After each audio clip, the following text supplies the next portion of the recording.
Pourquoi le prophète Mohammed, que la paix soit sur lui, ne pouvait-il pas être l'auteur du Coran?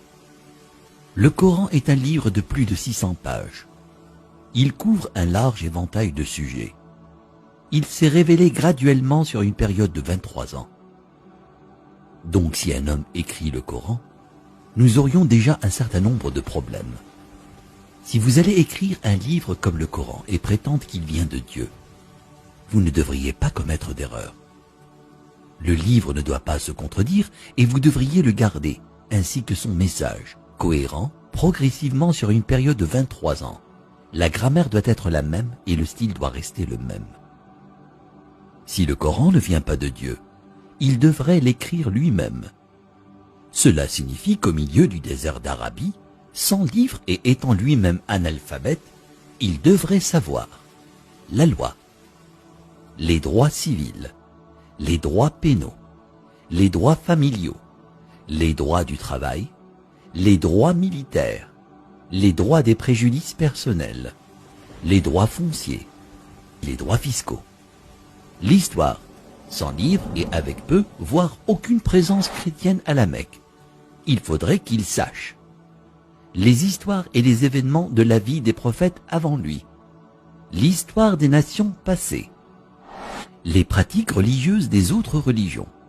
Il faudrait qu'il les connaisse assez bien pour pouvoir offrir en quelque sorte des informations et des détails supplémentaires que l'on ne trouve pas dans ces livres. Il faudrait qu'il sache comment développer une nation, un gouvernement, connaître le culte et la purification, inventer des lois alimentaires, connaître la psychologie, à propos de l'éducation des enfants, l'arbitrage, la répartition des richesses, la finance et les affaires, la science, l'embryologie, l'océanographie, la tectonique des plaques, la formation des nuages, les rayons ultraviolets, les plantes, les montagnes, les abeilles, le cerveau humain, le Big Bang, l'expansion de l'univers. Et pour que le livre soit complet, il faudrait qu'il dispose la connaissance de l'avenir, afin qu'il puisse écrire les choses qui se passeront dans les années à venir. Il faudrait qu'il puisse voyager dans le temps, afin d'insérer son nom et sa mention dans la Bible. S'il prétend que le livre qu'il a écrit vient de Dieu, il ne doit pas y avoir une seule contradiction, ni une solution qui ne fonctionne pas. Il doit également garder ses émotions et sa vie personnelle en dehors du livre. Le livre ne doit pas refléter les moments heureux ni les moments tristes de sa vie.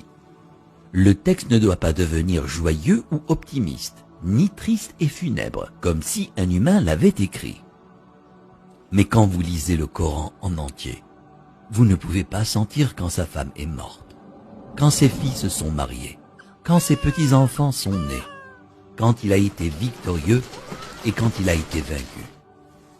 Pour quiconque qui examine le Coran, il devient parfaitement clair qu'il est impossible qu'un homme dans le désert il y a 1400 ans ait pu écrire un tel livre. Mais qu'en serait-il si c'était un comité de brillants penseurs, une société secrète chargée de corriger, de mettre à jour et de réécrire le Coran au fil des années? Leur travail consisterait à s'assurer que le livre semble exact, qu'il ne contient ni erreur ni contradiction, et qu'il est constamment mis à jour pour être en accord avec la science et le monde en évolution. Si tel était le cas, il y aurait d'autres versions du Coran. En raison des modifications et des améliorations, nous aurions de nouvelles versions éditées et d'anciennes versions comportant des erreurs. Vous seriez en mesure de détecter les différents styles d'écriture et les influences des différents auteurs. Donc, un homme ne l'a pas écrit et un comité ne l'a pas édité. Alors d'où vient-il? Qu'en est-il de la possibilité que des diables intelligents dictent et influencent un homme pour écrire le Coran? Quel genre de diable appelle à la bonne conduite, l'adoration de Dieu, l'hommage à Jésus, donné aux pauvres et averti du diable? Quelle que soit la façon dont vous analysez le Coran, vous parviendrez à une conclusion claire. Il n'a pas pu être écrit par un comité, un diable ou le prophète Mohammed, que la paix soit sur lui. puisqu'il est impossible que Mohammed, que la paix soit sur lui, l'ait écrit. Cela signifie qu'il disait la vérité sur le fait que le Coran vient de Dieu. Si cela vient de Dieu, ça signifie qu'il était un véritable prophète et que son message doit être écouté et respecté.